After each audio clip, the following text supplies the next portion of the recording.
What are dreams? What are they truly? Are they nothing more than bits and pieces of thoughts and ideas thrown together without design or purpose? Might they serve a greater purpose, such as whispered tales of coming days, or reveal forgotten, lost recollections from days long past? Maybe your soul is expelled from our bodies each night and thrust out into the void and travels to lands far away. Consider this. What if our dreams are more than just nonsense? What if they were premonitions and told of adventures not yet had? Tell me, have you ever had a dream that revealed wonders so great it made your waking life seem distant and dull? Have you ever dreamed a dream that revealed glimpses of who you are and whispered secrets of what you were meant to become? Do you know of anything that could fill you with such sorrow? To awaken each morning and desire with all your might that your eyes would open to a brand new world, yet never does it come. With every sunrise, that is the burden I bear. However, such sadness does not consume me, for you see, in my heart, I know my dreams are much more than wishful thinking and a longing desire for something more to this life. They are so much more than you could possibly imagine. For you see, my dreams are preparing me for great things to come. I know that to be the truth. No, it does not offend me when you roll your eyes at me. You are not the first to demise my words or mock my resolve. Many simply laugh out of amusement, and others feign looks of pity towards me. They say, surely only one who is mad would entertain such foolishness. They can see only a land of make-believe, a fairy tale fabricated from the mind of a boy. They cannot accept that a child, orphaned as an infant, who never knew the embrace of a mother or the guidance from a father, could still possess a birthright of greatness. Nor would they consider such a waif could excel above all others, with only the determination of his heart and by the strength in his hands. Despite it all, I hold no malice towards anyone, for their conclusions are not without logic, albeit sadly short-sighted. Well, soon all will be revealed, for tomorrow is my birthday, and when I am gone, they will know they were wrong. You see, tomorrow is the day my dreams have been telling me about for as long as I can remember. It is the day my dreams foretold. Before the sun sets on your 5 and 10th year of life, you shall return with hope and salvation on your back and light in your hands. By your blade you will rid the land of the worm. That is what I see each and every night when I close my eyes and surrender to sleep. So, for one brief moment, let go of all your misgivings and apprehensions. Leave behind your doubt and listen to my voice. Listen, and let me tell you about my dreams. In my dreams, there's a realm so close to our own that only the width of a hair separates the two. They exist side by side, unaware of one another. Yet they are so far apart that traveling the distance would take 1,000 years.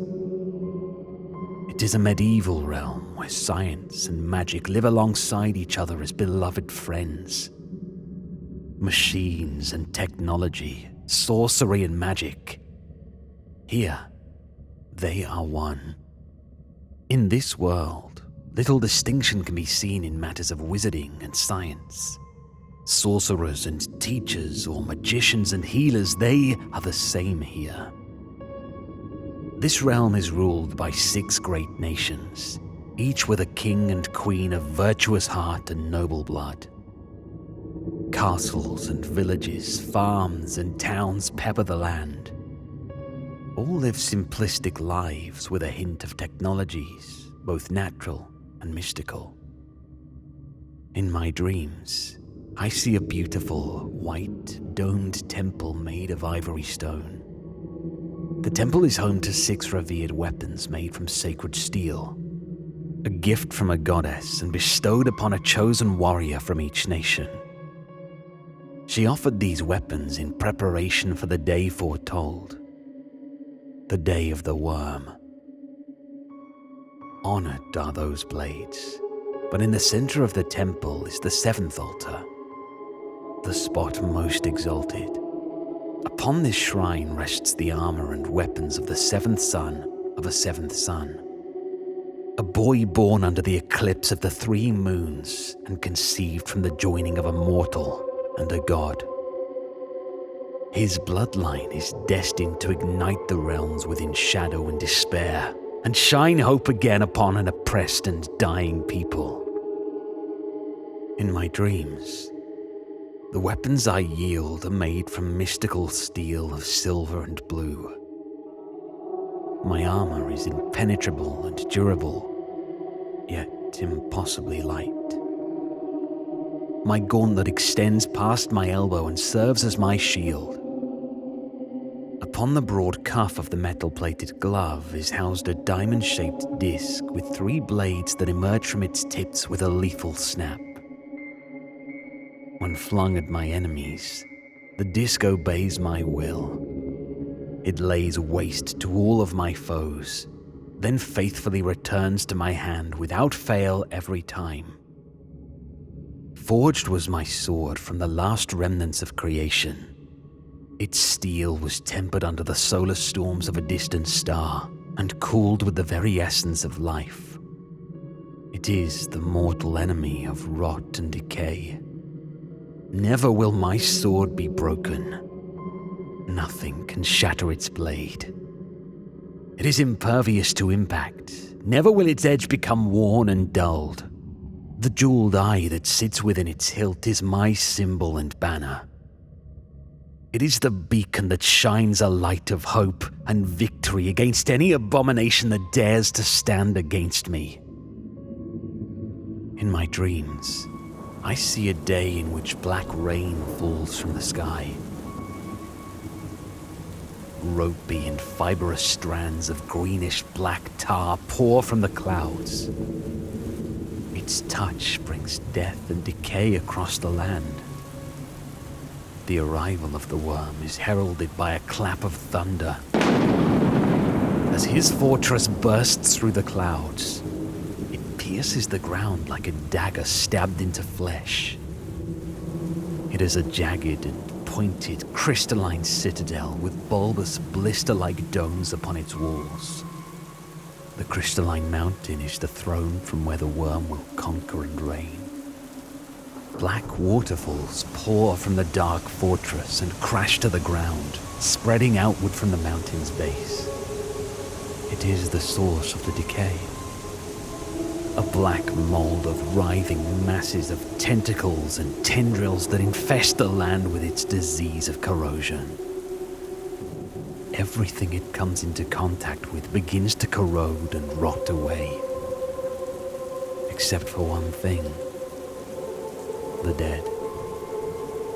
For what is a warlord without an army of pawns? The dead are absorbed and transformed into vessels for the decayed to use and take form.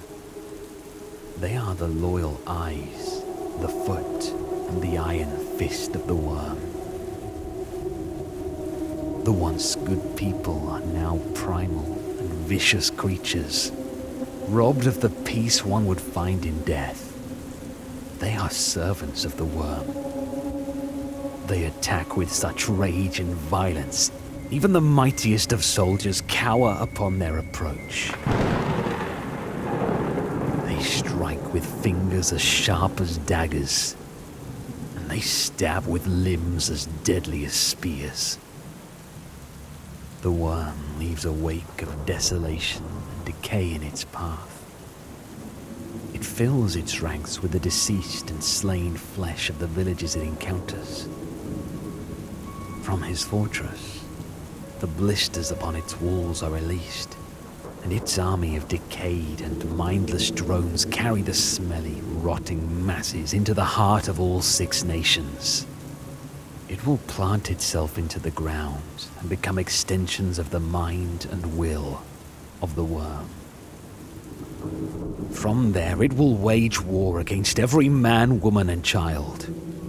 It will lay siege against the people with a battle cry of a death rattle, screamed from the lips and mouths of their deceased friends, families, and loved ones. In my dreams, I see the goddess blessing the 6 warriors of each nation before spiriting away the 7th set of weapons. She takes them from the walls of the vulnerable temple and hides them in a place far from the worm's reach. There they will wait for the child foretold to come. In a final act of sacrifice, I see the goddess exhausting the last of her immortality to open a door of light. She places a tiny infant at the entrance, and before closing the door, she says with tears in her eyes, "Goodbye, my dearest little one. Goodbye, my beloved son." It is 20 minutes to midnight, the day of my 15th birthday. I sit on the cold wooden floor and am trembling next to a heated stove. But it is not the cold I tremble from. It is a deep fear that fills my heart, the deepest I have ever known. However, make no mistake, I do not fear what is to come. I want that life so much. I am not afraid of my destiny or the future thrust upon me. I do not fear the day when I march against an army of 1,000 rotting corpses. I am not afraid of the many battles I will fight. I do not cower from the thought of the many monsters I will face and the many friends I will lose. Still, I am not afraid. No, none of that scares me. Do you want to know what scares me? Do you want me to tell you what fills me with such terror and dread? It is this. I am so afraid that when tomorrow finally comes, it will come and go like any other ordinary day.